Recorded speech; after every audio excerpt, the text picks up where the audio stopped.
Hello friends, welcome to my channel अभी 24।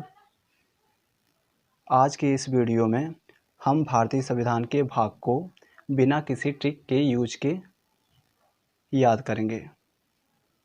तो चलिए स्टार्ट करते हैं अपने वीडियो को।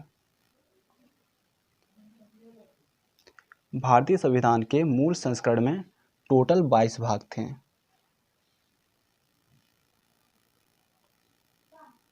जो अब बढ़कर 25 हो चुके हैं। तो इस प्रकार से हमारे टोटल 25 भाग हो जाएंगे।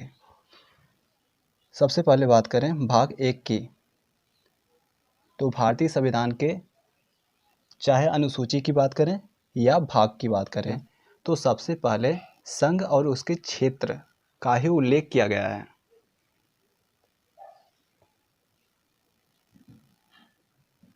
इसके बाद हम सबको ग्रुप वाइज याद करेंगे, जैसे भाग 2 से लेकर भाग 4 तक, इनको एक ग्रुप में याद करेंगे,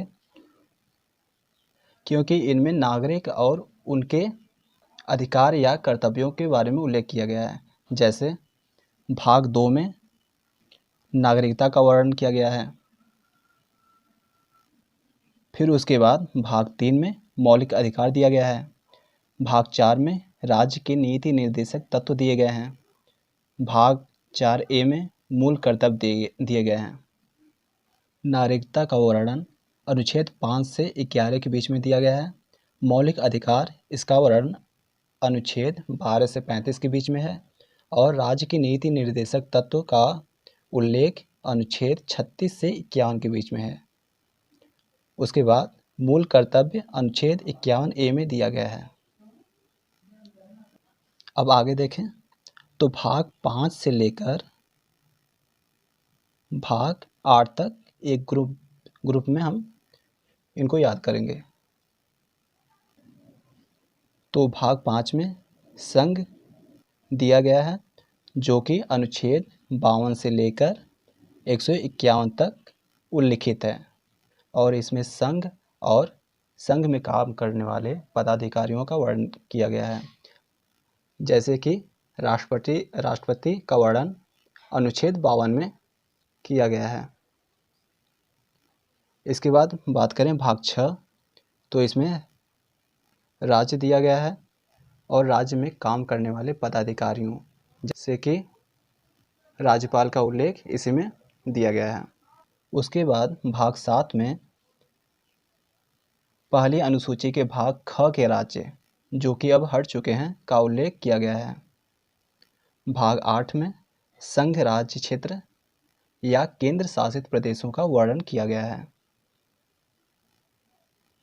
इसके बाद हम भाग 9 और 9A को एक साथ याद करेंगे और 10 और 11 को एक साथ याद करेंगे। 9 में देखिए पंचायती राज, जो कि ग्रामीण शासन से संबंधित है, का उल्लेख अनुच्छेद 243 में किया गया है। उसके बाद भाग 9A में नगर पालिकाएं, जो कि शहरी प्रशासन से संबंधित है। भाग 10 में अनुसूचित और जनजाति क्षेत्रों का वर्णन किया गया है। हमारे देश में कुछ क्षेत्रों में, जैसे कि पूर्वी क्षेत्र, उसमें असम, मेघालय, मिजोरम, मध्य क्षेत्र में जैसे मध्य प्रदेश आदि क्षेत्रों में अनुसूचित और जनजाति क्षेत्र पाए जाते हैं, जिनका उल्लेख भाग 10 में किया गया है। उसके बाद भाग 11 में संघ और राज्यों के बीच संबंध को लेकर प्रावधान दिए गए हैं,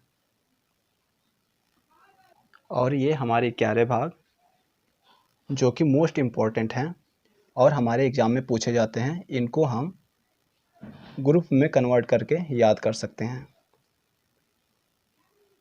इसके आगे के कुछ ही भाग इम्पोर्टेंट हैं, जैसे भाग 15, भाग 17, भाग 18, भाग 20। संविधान के भाग 15 के अनुच्छेद 324 से 329 में निर्वाचन से संबंधित उपबंध दिया गया है। उसके बाद भाग 17, जो कि राजभाषा से संबंधित है, जिसके अनुच्छेद 343 के अनुसार संघ की राजभाषा हिंदी और लिपि देवनागरी होगी। उसके बाद भाग 18 में 3 प्रकार के आपातकाल की व्यवस्था की गई है। राष्ट्रीय आपात, राष्ट्रपति शासन, वित्तीय आपात। भाग 20 में संविधान के संशोधन से रिलेटेड प्रावधानों का उल्लेख किया गया है। अनुच्छेद 368 में संशोधन की कई विधियों को उल्लेखित किया गया है। तो इस प्रकार ये हमारे 4 पॉइंट मोस्ट इम्पॉर्टेंट हैं। इन टॉपिक को हम आगे के वीडियो में डिटेल में पढ़ेंगे। तब तक के लिए इस वीडियो को यहीं पर समाप्त करते हैं। वीडियो देखने के लिए धन्यवाद।